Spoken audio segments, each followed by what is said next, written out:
Most people, when they think about where Chris Watts ended up, feel something close to satisfaction. 5 consecutive life sentences, no possibility of parole, a concrete cell in a maximum security Wisconsin prison, 23 hours a day behind a locked door, 1 hour outside, alone, in a cage by himself. The courts did what courts are designed to do. They measured the crime, applied the maximum punishment available under the law, and closed the book. Done. Except, the world inside those walls doesn't run entirely on what the state decides. It never has. There is an official system. Cells, counts, classification officers, disciplinary hearings, transfer protocols. And then there is the system underneath it. Older than the official one. More consistent, in certain ways, than the official one. And that second system has very specific, very clearly held views about what a man who murders his own children deserves. This video is about both of those systems. What they say, what they do, what they mean for the victims at the center of this case, and what they reveal about the deep, uncomfortable question this case keeps forcing back to the surface. Welcome to Crime Dispatch. What follows is not speculation, not rumor, not dramatized fiction presented as investigation. It is the documented, sourced, verified reality of how maximum security prisons operate and what that reality looks like for a man like Chris Watts. Stay with me through this entire video, because where we end up is somewhere most coverage of this case has never gone. Let's go. Before we get into this, if you're new to Crime Dispatch, here's what this channel is. We go deeper than the headline. Every claim sourced, every expert named. No dramatized fiction dressed up as investigation. If that standard of work matters to you, subscribe right now and hit the bell. This research takes weeks. Court documents, expert interviews, peer-reviewed penology research. None of that happens without an audience that shows up and says this work matters. 1. Subscribe. That's all. Do it for Bella, Celeste, Shanann, and Nico. And let's get into it. I'm going to assume you know the basic facts of this case. You probably do. August 13, 2018. Frederick, Colorado. Shanann Watts, 34 years old, 15 weeks pregnant with a boy they had already named Nico, was reported missing by her husband Chris after she came home from a business trip and never left the house again. Chris Watts stood in his front yard and looked into television cameras and wept. He begged the public for help. He said he just wanted his family back home. He had murdered them the previous morning. Bella Marie Watts, 4 years old, smothered in her own bedroom, with her own pillow while she slept. Celeste Catherine Watts, 3 years old, the same. Shanann Watts, strangled in the bedroom she shared with the man she trusted with her life, buried face down in the dirt at the Weld County oil site where Chris worked, in the shadow of an oil tank. He later admitted he hated her so much he didn't bother to turn her over. Nico, 15 weeks from taking his first breath, never given the chance. Chris Watts gave multiple confessions over several years, each one more detailed and more disturbing than the last. The full picture that eventually emerged, through letters written to an author, through inmate conversations, through prison documents, was worse than the initial accounts. He had planned it. He knew what he was going to do the night before. He killed his daughters first, before any argument with Shanann, while they were still asleep. His daughter Bella survived the first attempt. She was found standing in the hallway, bruised, alive, and she asked him, 4 years old, bruised eyes, completely confused, whether he was going to do to her what he had done to her sister. He went back and finished what he had started. Her last documented words were, "No, Daddy." That is the weight of this case. That is what sits underneath everything that follows. Chris Watts pleaded guilty and received 5 consecutive life sentences without the possibility of parole. He was transferred from Colorado, where his presence created security risks, to Dodge Correctional Institution in Waupun, Wisconsin, and that is where he remains today, in the most restrictive protective custody the system can provide. Which brings us to what that actually looks like, and what it actually means. Before we go further into the prison systems, into the expert analysis, into the documented reality of what a life sentence inside maximum security looks and feels like, I need to stop. Because everything I'm about to tell you exists inside a larger truth. And that truth is this. 4 people were taken from this world on August 13th, 2018. And none of what follows matters, unless we keep them at the center of it. Bella Marie Watts. She was 4 years old. She called her father Daddy, and she loved him. She had just started to become herself, a little girl with a whole life in front of her, and no way to understand that the person she trusted most in the world had already decided she would not survive the morning. Celeste Catherine Watts. She was 3 years old, too young to understand anything beyond the basic warmth of family, the safety of home. She deserved to grow up. She deserved everything. Shanann Watts, 34 years old. She had fought her way back from a difficult past, built a family, built a career, built a life that she shared openly and joyfully with the people around her. She was 15 weeks pregnant on the night she came home from a business trip and walked into her house for the last time. She fought for her life. She fought for Nico's life. And Nico Lee Watts. A name chosen with love, before there was a face to attach it to. A boy 15 weeks from his first breath, who never got to arrive, who never got to be anything at all, who exists in this story only as an absence, as the specific, irreplaceable shape of what was taken. Let us remember them not as evidence, not as facts in a case file, not as the backdrop to a conversation about prison systems and justice theory, but as people, specific, irreplaceable, fully real people who deserve to be here. For Bella, who loved without reservation and deserved to be protected by the person she loved most. May she rest in a peace she never had to fear. May the world say her name and mean it. For Celeste, who was too small to know what was coming, and far too precious for it to have happened at all, may she be held in the warmth she deserved every single day of a long and full life. For Shanann, who built something real and beautiful, and had it taken from her by the person who was supposed to guard it, may her story be told with the seriousness and the love it has always deserved. May she be remembered as who she was, not just as what was done to her. And for Nico, who had a name before he had a face, who was already loved before he could know it, who never got the chance to arrive, may the world remember that he was here, even briefly, even only as a heartbeat. He counted. He always will. This video, everything in it, is dedicated to them. Not to the man in the cell, not to the institutions that hold him, to them. Now let's talk about what those institutions actually look like on the inside. Here is what most people picture when they hear the words maximum security prison. Walls, guards, rules, total control. A system that sees everything, knows everything, prevents everything. Here is what maximum security prisons actually are. Understaffed, overcrowded, held together, in the words of more than one correctional officer I've spoken with, by institutional habit and the fact that most days nothing goes catastrophically wrong. The Wisconsin prison system, like most state systems in America, has operated above its design capacity for years. Dodge Correctional Institution, where Chris Watts is currently held, is a maximum security facility that has faced documented staffing shortages, infrastructure issues, and the fundamental challenge of managing a population of human beings who have nothing but time and very specific motivations. The research on this is not controversial. Donald Clemmer, Gresham Sykes, John Irwin, the foundational scholars of prison sociology going back to the 1940s, documented something that every correctional officer who has worked a long career will confirm in private. Prisons develop their own social systems. Parallel governments, in a sense, with their own hierarchies, codes of conduct, communication networks, and enforcement mechanisms. These are not casual arrangements. They are sophisticated, durable social structures that have evolved over decades in response to the specific conditions of incarceration. And they exist across every major correctional system in America, regardless of what the official institutional rules say about them.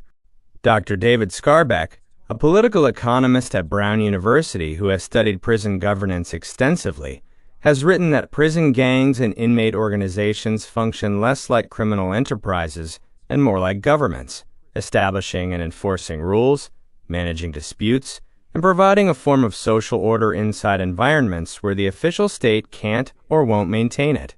Understanding this is not glorifying it. It is not romanticizing it. These organizations are responsible for enormous harm: drug trafficking, extortion, violence, destruction of lives both inside and outside prison walls. None of that is in question. But to understand what life is like for Chris Watts inside Dodge Correctional, to understand the actual texture of what a life sentence means for a man convicted of murdering his children, you need to understand the world he inhabits, the official one and the one underneath it. Protective custody is what the official system offers men like Chris Watts, and it is exactly what the name suggests: a structured attempt to remove a high-risk inmate from the general population and keep him physically safe. 23 hours a day inside a cell, 1 hour of outdoor recreation, alone, in a segregated area, meals delivered through a door slot, no work assignments, no programming with other inmates, no meaningful human contact, day after day, month after month, year after year, for the rest of his natural life. What does that actually do to a person? What does permanent isolation inside a concrete box, with a photograph of the people you murdered on the wall, look like after a year? After 5 years? After 20? That is a question the research has actually answered, and the answer is not comfortable. The inmate code, sometimes called the convict code, is not a single document. It is not posted anywhere. It is not written down in any form that the Department of Corrections officially acknowledges. But it is real. It is consistent across facilities, across decades, across the geographic divides of the American prison system. Researchers, former correctional officers, criminal defense attorneys, and inmates themselves have documented it extensively, and it has several features that are nearly universal. You do your own time. You don't talk to law enforcement about other inmates.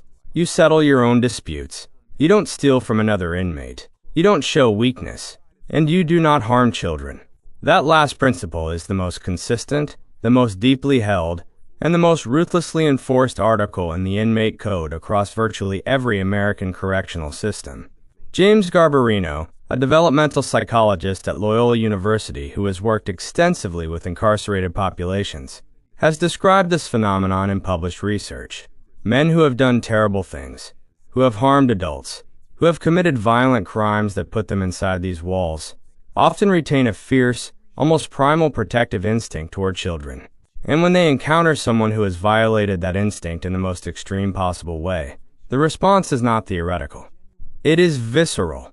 It is immediate. And in the environment of a prison, where the normal social constraints of civilian life have been stripped away, it is acted upon. Crimes against children place an inmate at the very bottom of the prison social hierarchy.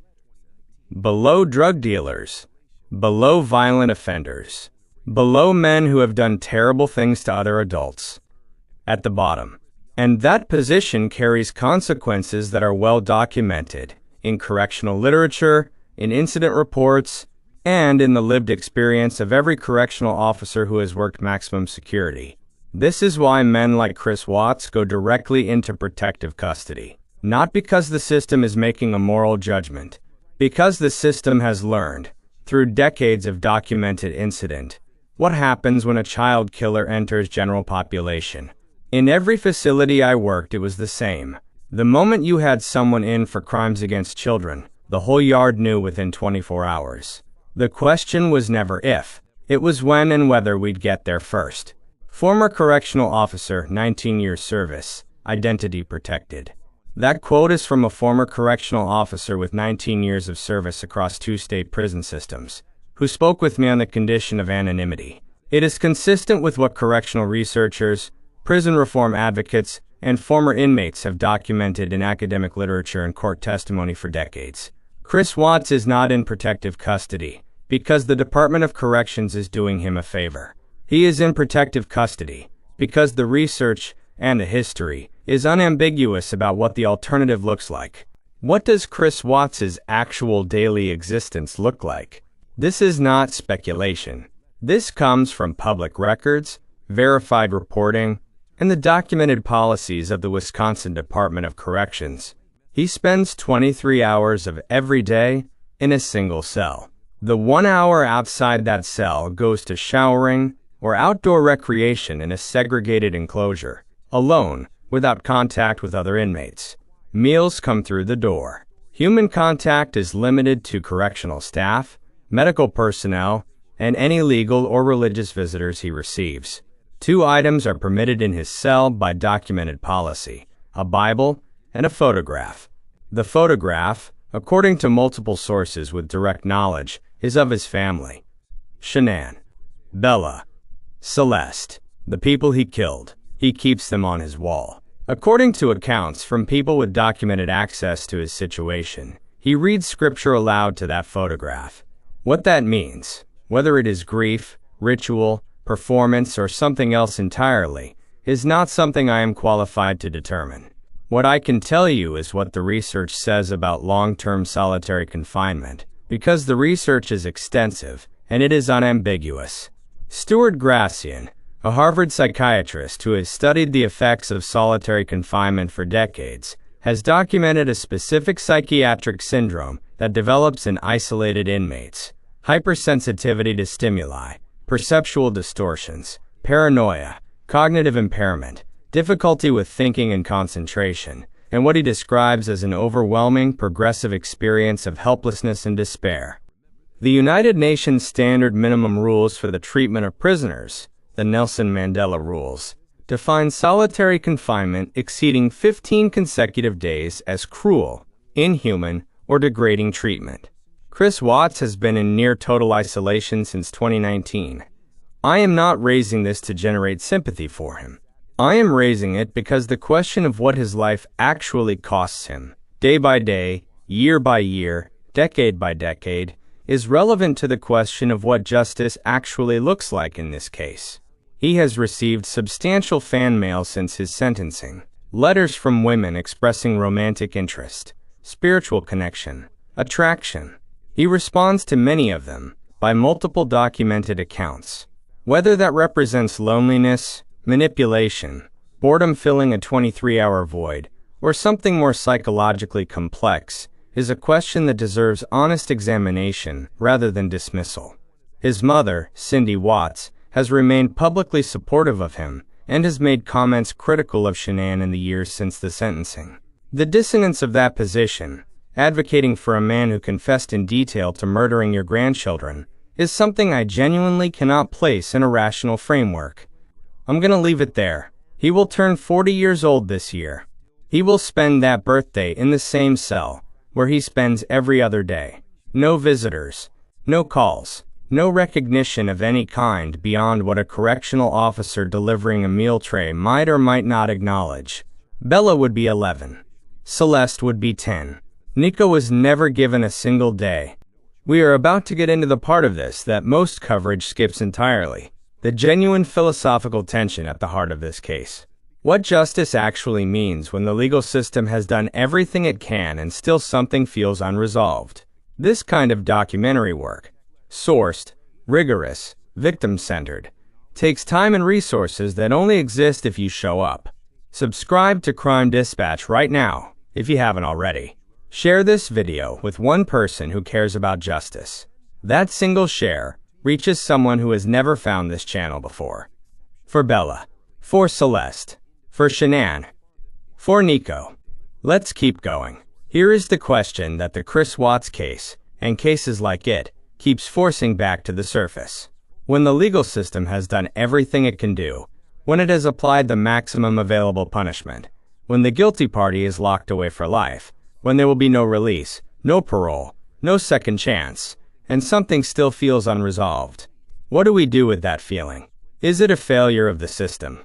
A failure of our own expectations? Or is it pointing at something true about the limits of institutional justice?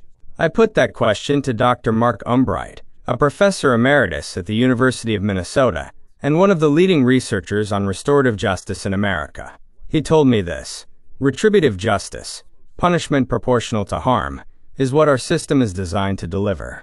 What it cannot deliver is healing. It cannot restore what was taken. It cannot answer the deeper human need for meaning in the face of senseless violence. That's not a failure of the system, precisely. It's a fundamental limit of what punishment can accomplish. That limit is exactly what many people feel when they look at Chris Watts' sentence. 5 life sentences. No parole. A concrete cell for the rest of his natural life. The maximum the law allows. And yet, the mothers of Bella and Celeste will never watch them grow up. Shanann's parents will carry what was done to their daughter for every day of the rest of their lives. Nico never arrived. Nothing the court can order undoes any of that. Nothing the Department of Corrections can impose inside those walls brings any of them back. Dr. Judith Herman, whose foundational work on trauma and recovery is required reading in every serious criminal justice program in America, has written extensively about the gap between legal justice and psychological recovery for victims' families. She argues that the trial and sentencing, however necessary, rarely deliver what families actually need, which is acknowledgement, truth, and the restoration of some sense of safety and meaning in a world that was permanently ruptured by violence. Chris Watts' family, Shanann's family, Bella and Celeste's grandparents and cousins and everyone who loved them, did not get that in any complete sense. What they got was a plea agreement, a sentencing hearing he attended without speaking, and a transfer out of state. The man who did this never looked at them in a courtroom and gave them the truth directly.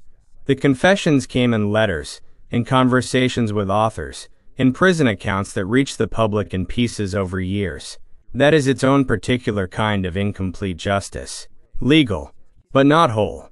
Inside the prison walls, the shadow system has its own answer to this question. It does not deal in philosophical frameworks or restorative theory. It deals in the code. And the code's answer to what a man who murders children deserves is not something that requires academic justification. Former correctional officers with decades of experience, speaking on background because their institutional positions require it, consistently describe the same phenomenon. Inmates convicted of crimes against children exist in a state of permanent social exclusion inside prison hierarchies. They are not protected by the informal networks that every other inmate can access. They have no allies in the yard. No one advocates for them in the shadow government. They are, in the most complete social sense, alone. That aloneness, compounded by the official isolation of protective custody, is what Chris Watts actually lives inside every day. Professor Craig Haney at UC Santa Cruz, who has spent 4 decades researching the psychological effects of imprisonment, has argued that long-term solitary confinement is not a neutral holding pattern. It is an active psychological intervention that degrades cognitive function, emotional regulation, and the basic human capacity for social connection, in ways that do not reverse when the isolation ends. Chris Watts is never leaving protective custody. The isolation is permanent. I am not raising this to generate sympathy for him. I am raising it because understanding what his sentence actually costs him, day by day and year by year, is part of answering the question of whether justice, in any real sense, has been served. I want to be honest with you about something. When I started researching this video, the documented reality of prison hierarchies, the code, the research on what solitary confinement actually does to a person, the verified accounts of how child killers exist inside maximum security facilities, I had to sit with some difficult questions about what I actually believe. Part of me, when I think about Bella asking her father if he was going to do to her what he had done to her sister, when I think about Shanann fighting for her life and Nico's life, part of me feels something when I contemplate the fact that Chris Watts' existence inside those walls is not peaceful. That the official protection the state provides does not fully insulate him from the social reality of what he is. Inside that hierarchy, part of me does not feel grief about that. Another part of me knows that this is exactly where the thinking becomes dangerous. Because the moment any of us, individuals, communities, institutions, decides that certain people forfeit the protection of our principles, we have not elevated justice. We have simply relocated the decision about who counts as human. Professor Haney, in his testimony before the United States Senate Judiciary Committee on Solitary Confinement, said something I have not been able to stop thinking about. We cannot claim to have a humane system of justice if we reserve our humanity only for the people we consider worthy of it. The test of our principles is not how we treat people we sympathize with. It is how we treat the people we most want to abandon. That is a high standard. It is genuinely difficult to hold when you are thinking about Bella's last words. I am not going to pretend otherwise. But the alternative, a system where the official rules apply selectively, where some inmates receive the protection of the law and others are quietly understood to be outside its reach, is not justice. It is the shape that injustice takes when we are comfortable with it. These are the questions that the Chris Watts case, and cases like it, force into the open. Not theoretical questions about criminal justice philosophy, but immediate, personal, visceral questions about what we actually believe. Do we believe in a system that maintains its principles even for the worst among us? Or do we believe in something older, something that predates courtrooms and constitutional protections, that says certain crimes demand a different kind of reckoning? I am not going to tell you which side of that question to land on. I am going to tell you that the tension between those two things is real, and it is worth sitting with, rather than resolving too quickly in either direction. What I know for certain is this: that tension does not diminish what was done to Bella, Celeste, Shanann, and Nico. It does not make their loss smaller or more bearable. It does not fill the absence they left behind. It just means we are still, after 7 years, trying to find a framework adequate to what happened to them. And we have not found one yet. Chris Watts is 39 years old. He will spend his birthday in a locked room, with a Bible and a photograph. He will spend every birthday after that the same way, until the last one. That is what the state decided. That is what the law delivered. Whether it is enough, whether any legal sentence can be enough for 4 murders, 3 of them children, one of them an unborn boy who had a name before he had a face, is a question I cannot answer for you. What I can tell you is what does not change. What no sentence, no prison system, no philosophical framework can alter. Bella Marie Watts was 4 years old. She is not here. Celeste Catherine Watts was 3 years old. She is not here. Shanann Watts was 34 years old. She built something real and beautiful, and it was taken from her. Nico Lee Watts was 15 weeks from arriving. He never got the chance. The reason this case refuses to fade, the reason it keeps generating new questions, new letters, new accounts, new scrutiny years after the sentence was handed down, is not because people are fascinated by the perpetrator. It is because people are not done grieving the victims. Because Bella and Celeste and Shanann and Nico deserved more than they got. And some part of us knows that no legal sentence fully addresses that. This video exists because of them. Because their names deserve to be spoken with weight and care.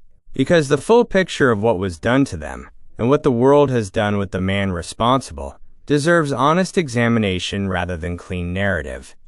Bella, Celeste, Shanann, Nico. This was for you.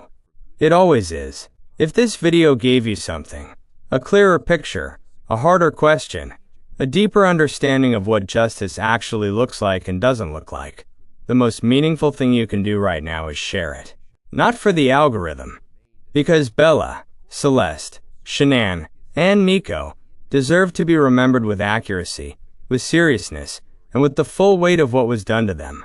Every time someone shares this video, that story reaches someone new. Someone who might have forgotten. Someone who never knew. Subscribe to Crime Dispatch. Hit the bell. Drop a comment with your thoughts on what justice actually means in a case like this.